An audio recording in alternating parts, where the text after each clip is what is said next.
தமிழகத்தில் 3 முறை முதலமைச்சராக இருந்த ஓபிஎஸ் திமுகவில் இணைந்தது வேதனைக்கு உரியது என தாவேக தலைமை ஒருங்கிணைப்பாளர் கே.ஏ. செங்கோட்டையன் தெரிவித்தார். ஈரோடு மாவட்டம் சத்தியமங்கலத்தில் நடைபெற்ற தாவேக செயல் வீரர்கள் கூட்டத்தில் பங்கேற்ற பின் செய்தியாளர்களை சந்தித்த அவர் இவ்வாறு பேசினார்.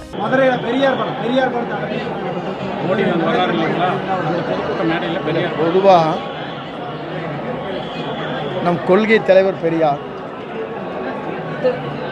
அதை பற்றி அரசுதான் என்ன நடவடிக்கை எடுக்க வேண்டுமோ எடுக்கப்பட வேண்டும். அதிமுக நிறைய நிர்வாகிகள் தாவேக்காக்கு வரப்போறாங்கன்னு சொல்லிட்டு நிலையில் இப்போ ஓபிஎஸ் திமுக இணைஞ்சிருக்காரு. அதை பற்றி உங்க கருத்து? 3 முறை முதலமைச்சர் அம்மாவால் அம்மாவை வழக்கு போட்டவர்கள் அவர்கள். அதை பற்றி ஓபிஎஸ் சிந்தித்திருக்க வேண்டும். ஒரு அரசியலில் 3 முறை ஒருவர் முதலமைச்சர் ஆனதற்கு பிறகு அவர் என்ன முடிவு செய்கிறார் என்பதை தெளிவாக அவர் என்ன செய்ய போகிறோம் என்பதை தெரிந்து அவர் செய்திருக்க வேண்டும் என்பதுதான் என்னுடைய வேண்டுகோள். வேறு எந்த கருத்தும் நான் சொல்வது சரியாக இருக்காது. யார் வேண்டுமானால் எந்த கட்சிக்கு வேண்டுமானாலும் செல்கிறார்கள், அது அவருடைய சொந்த விருப்பம், ஜனநாயகத்தில்.